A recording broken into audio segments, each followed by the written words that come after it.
ගොඩක් ආදරෙන් ඔයාලා හැමෝම අපේ channel එකට පිළිගන්නවා. අද කියලා දෙන්නේ රසවත් විදියකට නෝකෝල් මාළුවක් හදාගන්න විදිය.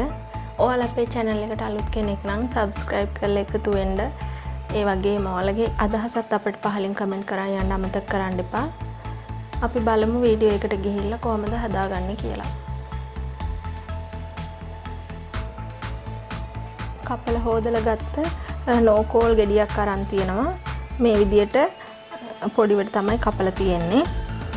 ඔයාලට කොලක් ගන්න පුළුවනි. කැමති නම් මම අදාළ ගෙඩියක් විතරයි ගත්තේ. ඊට පස්සේ රතු ලුණු අරන් තියෙනවා. රතු ලුණු ටිකක් වැඩිපුර තමයි අරන් තියෙන්නේ. ඒකත් පොඩිවට කපාගෙන තියෙනවා. ඊට පස්සේ තක්කාලි කෑල්ලක් අරන් තියෙනවා. ඇඹුල් හැටියට දාන්න. ඔයාලට තක්කාලි කැමති නැත්නම් සියඹලා බිකක් එහෙම නැත්නම් පොඩි ගොරක කෑල්ලක් එකතු කරන්න පුළුවන්. ඊට පස්සේ අමු මිරිස් කරල් දෙකක් අරගෙන පොඩිවට කපලා තියෙනවා. සුදු ලුණු ගෙඩියකුත් පොඩිවට කපලා අරන් තියෙනවා. කරපින් චිත්තකුත් අරන් තියෙනවා. ඊට අමතරව උළුහල් ඕන අබ අමු 3-5 කහ කුඩු ලුණු කුඩු මිරිස් කුඩු පොල් තෙල් චුට්ටක් මිටි කිරි චුට්ටක් ඔය ටික තමයි ඕන වෙන්නේ. මුලින්ම භාජනයක් ලිපේ තියලා රත් වුණාට පස්සේ තෙල් පොඩ්ඩක් එකතු කරගමු.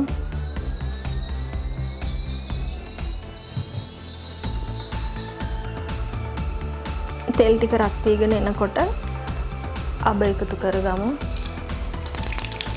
අබ ටික දාලා ඇඟට එනවට මේ විදියට වහගමු.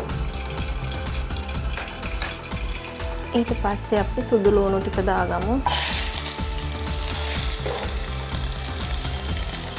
අපි කපාගත්ත අනිත් දේවල් ටිකක් දාගමු.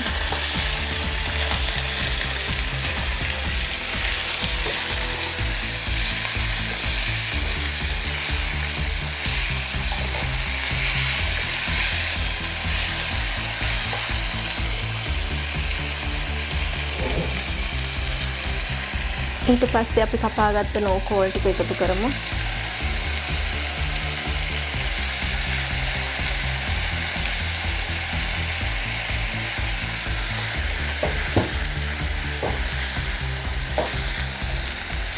නෝකෝල් ගොඩක් විදියට උයන්න පුළුවන්. කිරි දාලා එහෙම නැත්නම්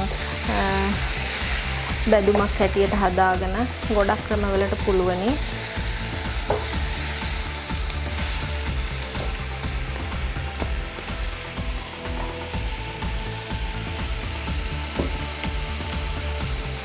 දැන් අපි උළුහල් පොඩ්ඩක්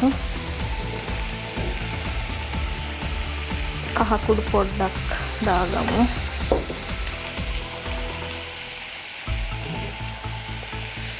තුන පහ කුඩු චුට්ටකුත් දාගමු.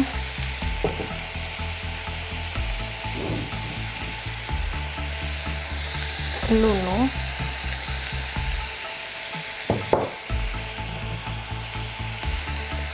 මිරිස් කුඩු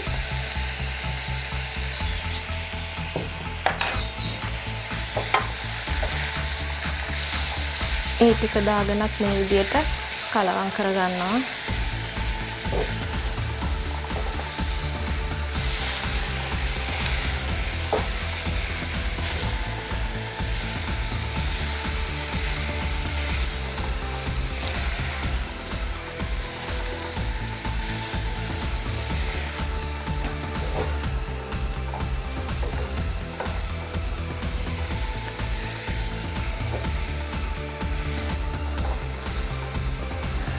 වතුර මොකුත් එකතු කරගත්තේ නැහැ.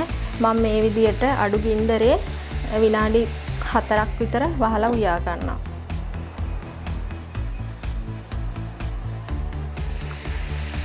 අපි මේ කැරලා බලමු.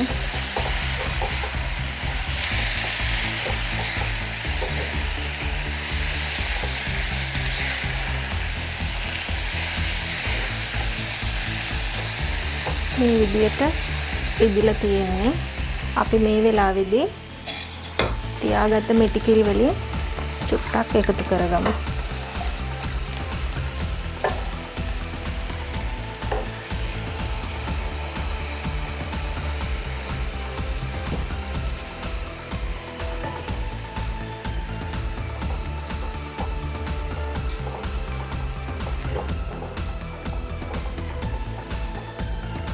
ওই විදියට තව විනාඩි 2-3ක් වහන්න නැතුව ඉදව ගමු.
කීරි නටාගෙන එනකොට ලුණු ඇද්ද කියලා බලන්න. මදි නම් චුට්ටක් එකතු කරගන්න.